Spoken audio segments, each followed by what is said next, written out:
Hello and welcome, this is Ken with Flotrix, and you are in Staff Month.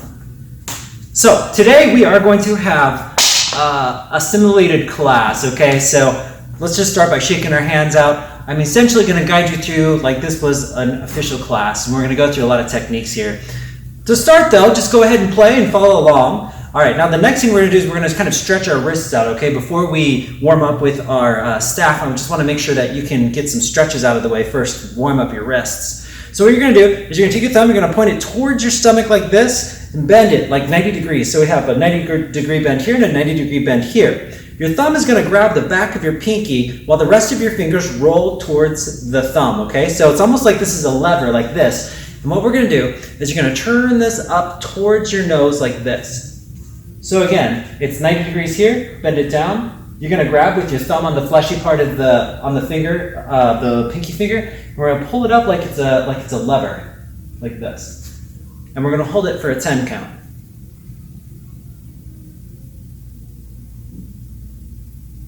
Okay, we're going to bring it down. We're going to do the exact same thing with the other hand. So we're going to bend it 90 degrees, bend it down. We're going to grab the back where the thumb's across the fleshy part of the hand over here. And the rest of the fingers are by the thumb of the right hand, and we're going to twist it up towards our, oh my god. So basically I want this to be like something you can play and practice multiple times over. This will be a nice little training session here. The next thing we're going to do is we're going to karate chop our nose like so, where our thumb is going to be facing out. And then we're going to grab, again, the fleshy part of the thumb like so with our thumb pushing on the back of the pinky finger like this. So again, here, and then thumb grabs, thumb lays on the back of the hand like so. And we're just going to push this down and out. It's almost like a twisting motion this way. So if you push it straight down, you won't feel it. But if you also give it a little bit of a twist like this, you will. So here, and kind of push it so you can feel a nice stretch and hold it. We're going to count to 10 or however long. I'm not going to make this perfect, but we'll see. Also, let me know what you think about this. This is going to be a guided class, basically. So I'm going to go through a lot of different techniques. We're going to do the same thing with the other hand again. It's going to be kind of like our noses, like this is an extended nose. And then we're going to grab mostly with our thumb, and then we're going to take the thumb and plant it behind the pinky like so, and we're going to do the same thing. Yeah, so let me know what you guys think about this, because this is going to be slightly different. I'm not just going to teach a technique, but we're actually going to go through like this was an actual class. Okay, we're going to pull it back up, and we're just going to shake our wrists for a second here. We're going to do some very basic arm circles. Now this gets a little bit more advanced, but we're only going to cover the basics right now. Basically, both hands are down, both hands are crossed, hands are up top, hands are to the side. So this is basically opposite direction, same time. There's a lot of different ways that we can do these motions. We're just going to cover the basics right now. All right, let's stop. Now we're going to stand to the side, get our right hand up to 12 o'clock, and while our left hand's at 6, and we're just going to do like this backwards swimming motion, like this. You'd be surprised, but there's a lot of moves that can go off of this. But we're just going to start with the basics here. All right, a few more times. Stop, we're going to turn around, we're going to do the exact opposite now. We're going to swim downwards like this. So right hand's towards 12 o'clock, left hand's down at 6. And it's, again, it's almost going to be like hands of a clock. And we're just going to spin it this way. Keep going. I'm going to explain something to you while we wait though. Eventually you should be able to go both directions, adding a spin. We're not going to go over that right now. There's a lot of different variations that you can do, and it helps really great with double staff or even your single staff work. All right, with that said, let's get over the basics here. Now I'm going to go over some techniques. I have them written down. It's going to be kind of like a crash course, but I'm also going to explain each one individually and how they connect. So I'm assuming that you're a beginner right now, or at least intermediate. The staff that I have is a 4-foot staff. Some people have 5 foot. Some people go even a foot above their head for martial artists. Whereas other staff spinners have like heavy ends. I basically use a 4-foot staff because I can use it as a double staff as well as a single staff. It's just the perfect length for me, but everyone has their own individual tastes. So what I have right here, if you don't have your own staff, this is really just a 4-foot dowel with tennis balls. These are actually dog balls, tennis balls at the end. And I just put a screw at the end. This will give it a little bit of weight, as well as if I were to drop it, it won't damage anything. So what we're going to do to start with is we're just going to work on something called the rotor, and this is the very first move that you learn. We're going to go counterclockwise to start. Now you can obviously learn both directions, but we're just going to go counterclockwise. I'm going to hold it in my left hand, and you see my center line's right here, and I'm going to twist it all the way until my palm is facing towards the sky. Now when my palm faces towards the sky, I'm going to match it with my other hand. So palm towards the sky. Okay, so we're going to start again here. Again, my hand, the center line is right above my left hand. I'm going to twist it till my palm opens up towards the sky, and my right hand grabs below and my left hand lets go. And now I'm going to twist it all the way until my thumb faces down towards the ground. So that's part 2. Thumb towards the ground, twist it, palm towards the sky. So palm towards the sky, exchange hands, thumb faces towards the ground. Exchange, palm towards the sky, switch hands, thumb towards the ground, switch hands. And then you just keep running it through until it becomes this really infinite motion. Want to keep it very flat too. So if you look here, you can see that it's creating a very straight line. We're not, and that is going to be the rotor. Again, if we need to break it down again one more time here, thumb facing up, palm towards the sky, other hand reaches down, let go, thumb towards the ground, palm towards the sky, palm towards the sky, thumb to the ground, palm towards the sky. And then you just kind of see until you can get it a seamless motion. Let's see. So with rotors too, it's a lot like nunchucks. So I'm going to show you the second variation of rotor, and this one's one of my favorites. We're going to grab it off center. This time though, what we're going to do is we're going to pull it over the back of our fist. So every time the middle ever touches our hand, it's always against the back of our fist. So we're going to roll it over and we're going to grab it. Now you may recognize this move. This looks like a front to back hand roll with nunchucks. Boom, like that. So again, this time we're going to go palm down towards the ground, okay? Palm towards the floor, do a hand roll, twist it, palm towards the sky. Other hand grabs, palm towards the sky. We're going to roll it all the way till it's about 12 o'clock. And then as it starts to roll, you'll see again, the only time the center matches is when it's across the back of my hand. I'm going to grab it and then palm towards the ground. Palm towards the ground, hand roll, palm towards the sky. Grab it, palm towards the sky, hand roll, palm towards the ground. And eventually, you can get this really nice, fast, fluid motion. Again, let's do it a couple more times here. Palm towards the ground, hand roll, grab, palm towards the sky. Other hand matches, palm towards the sky, hand roll, palm towards the ground. And everything's about getting this past 12 o'clock and then opening your hand and letting it roll across naturally, and then you grab it towards the other side. Your hand should never touch the middle line. So if you do a roll and you accidentally grab it here, just make sure, you may not have let it roll or it may have slipped across. Just make sure you can get it to roll across the back of your hand and the center only touches the back of your fist. So that is technique number 2. Let's go into technique number 3, which is the figure 8. Now the figure 8 looks, there's 2 ways to do a figure 8, okay? One is I do it in front of me, like so. So it's like this. And then the other is that I do it to my side, like this. Now, in my opinion, there are 2 different approaches, because as I stand and face the figure 8, it's usually, if I want to do some turning, it makes really nice turns. Whereas when I want to create a sense of power, I stand like towards the audience, towards the camera, and I slash this way if I don't want to do a whole lot of movement.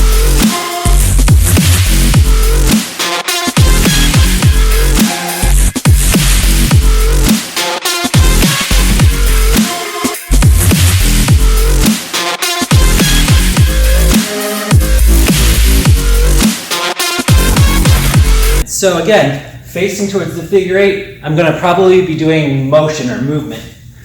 Standing straight, flat this way, I'm probably going to be standing static. There might be a lot of big motions with figure 8s and other motions around me. So your figure 8 looks like this.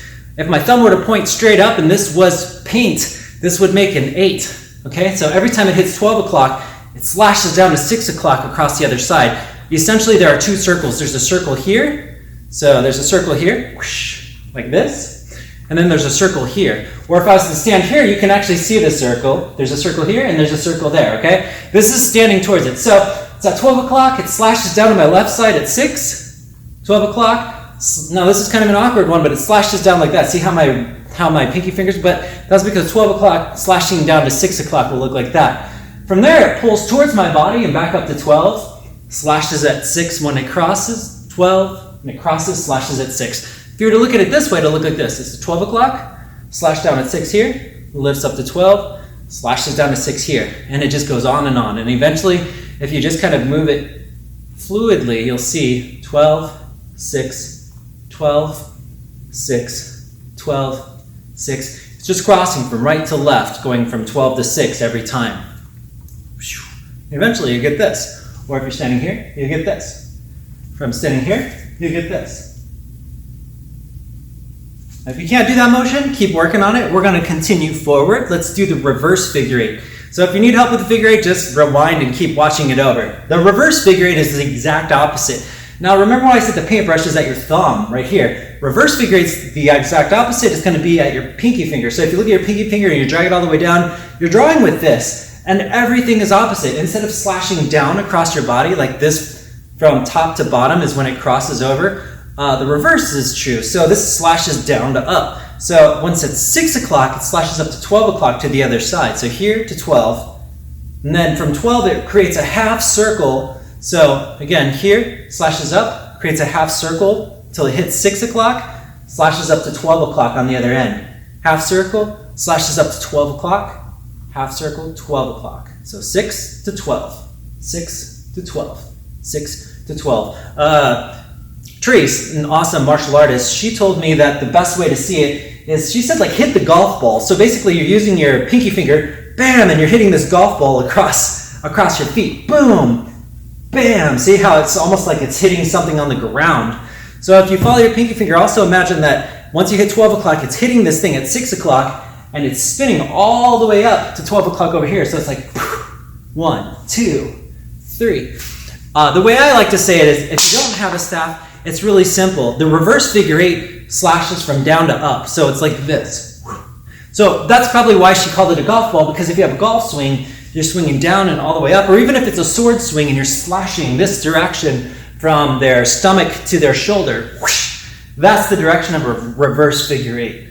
Whereas a regular figure 8 is the standard chop, chop. The reverse comes down to up every time it crosses. So if you're having problems, put down the staff and see if you can slash from stomach to head. I'm going to check on this really quick. Hopefully it's still recording. Awesome.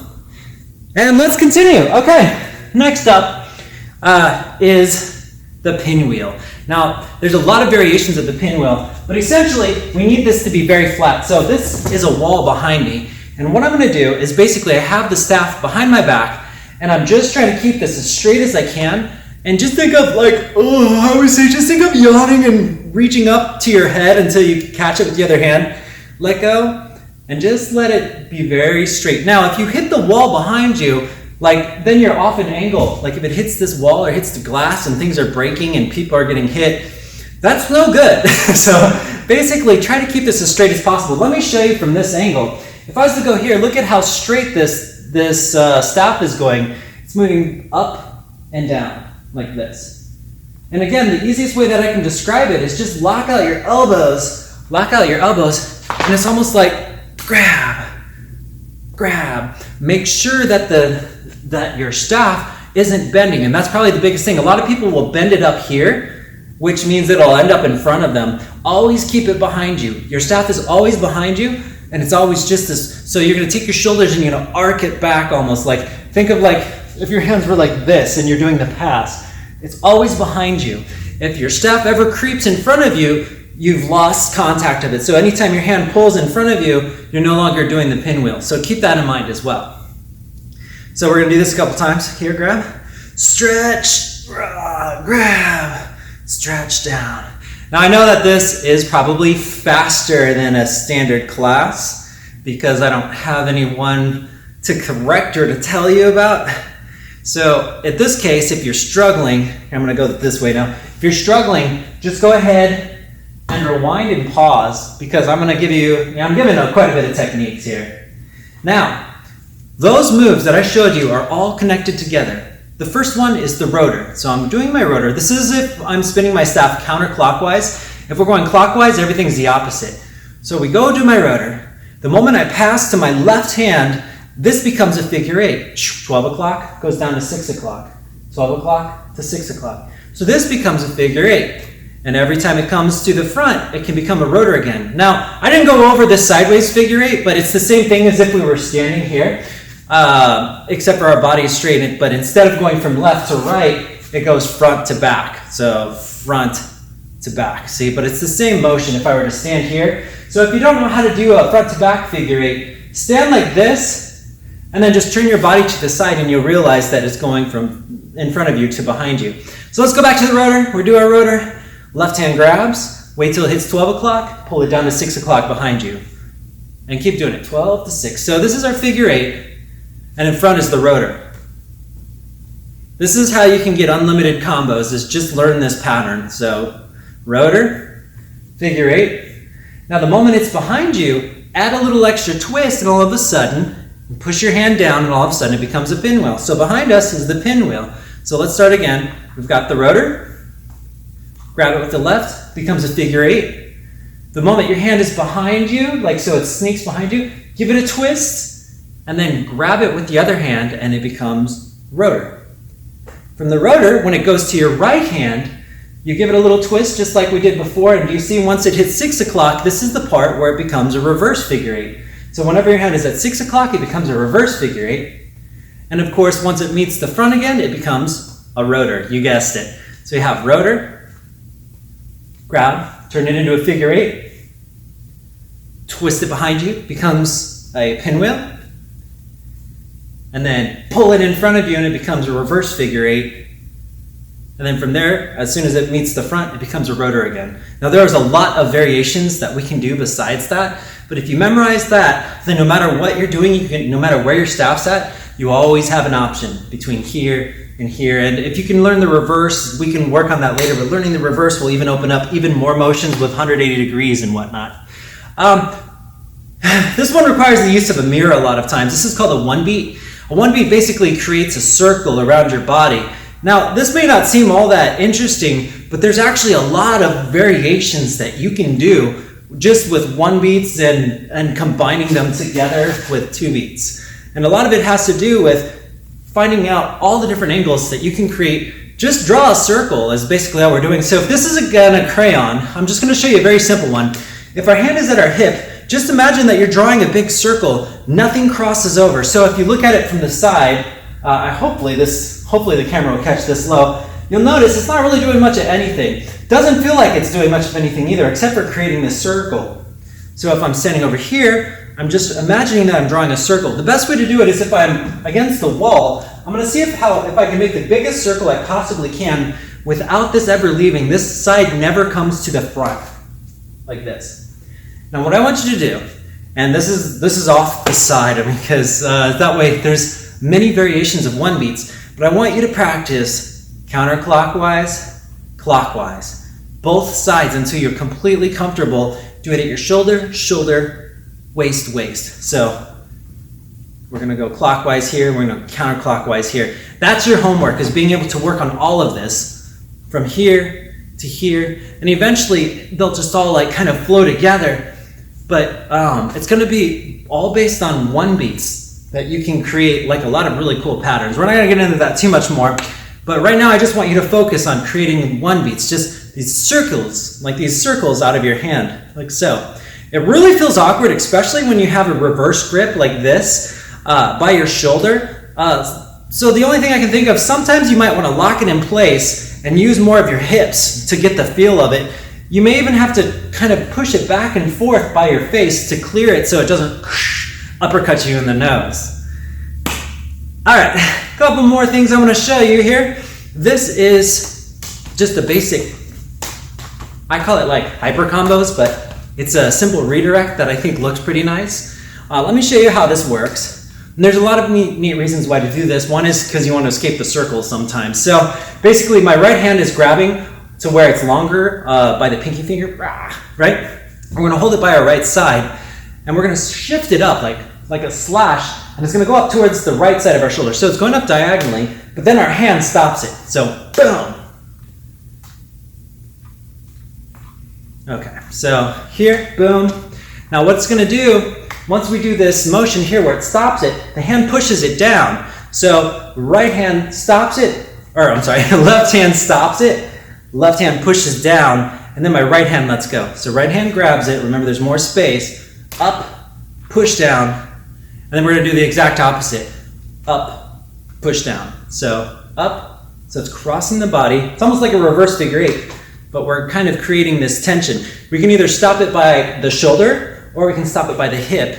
So boom, down, and then we let go, and then the other hand goes down, boom, down, boom, down. There's all different kinds of variations to it as well. You can even just practice this feeling though. So we're gonna do another one here, which is probably my favorite one, which is, we're also gonna work on this pass here. So we're grabbing it, we have more space on the right hand here, and it's almost like we're letting it hit our body, so it's like, it's crossing over, so we're passing it cross-armed, and then we're letting it go to the other side. So here to here, bam, here to here, bam, bam, right? Once we pass it to the other side, so if we pass it here, or we'll start here, it doesn't matter, whichever side it is, it's gonna cross up like this. So we pass, and it comes up in that same diagonal portion. So here, boom, then we pull it back down, and then we can do the exact opposite again. And we're just adding this cross here now. So instead of just going up and diagonally down now, we have this really simple cross. This looks really cool. Again, there's just all different kinds of variations that we can do with this, but that's some basic bounces with the staff. The last thing I want to show you, and then I also want to say, I've taught 8, and I love Staff Month, and I really wanted to get something out to you guys, so I'm making this extra long video today. I'm making 8 tutorials for beginners and for you guys, but I'm also gonna have 8 more tutorials for Patreon. So this is gonna continue on, so this is gonna be slightly longer for Patreon donors. So if you like these staff lessons, I got some super fancy ones coming up for the Patreon donors because I really want to treat them well. So please, just a $5 donation and you have 40 slow motion videos plus, and these sweet staff moves, lots of exclusive videos, and so much more. Plus it helps support Flow Tricks. Boom, that's my pitch. I hope you're enjoying this video. I'm gonna give you the last one. This is called the rotor throw. Now you remember when we're talking about rotors, we're going back to the beginning again. The rotor, when it's in your left hand, and you twist to where your palm is facing towards the sky, you usually exchange it to the other hand and then palm towards the floor. This time, when palm's towards the sky, we're gonna lift our hand up and that's gonna cause it to fly. Well, this is not really all that interesting, especially when you drop it. It's not really all that interesting, but when it's in motion, when it's spinning and you lift it, it'll actually cause it just to rotate like that. So my goal for you is to get it to your hand like this, lift it up in the air, see if you can catch it in the same grip. So we're still kind of catching it with the palm towards the sky and twisting it over. So here, palm towards the sky, lift, catch with the other hand, and then continue your rotor. Now eventually you're gonna do it without stopping, and it will just kind of fly in the air. Now what I want you to do is just kind of work on chasing it, seeing if you can kind of catch it towards the middle, and anytime your left hand grabs and it gets palm towards the sky, we're gonna lift it up again. Here, so grab, see, catch. And just see if you can get like this constant motion that happens. I hope you enjoyed this tutorial. Let me know if you like this classroom type setting more, where I just keep going. I have so many different things I'm experimenting with, trying to find like what you guys appreciate the most. And please, I'm gonna be out of town for the rest of this week, so I'll try to get back to you guys as soon as I can, but I hope this helps. Happy spinning.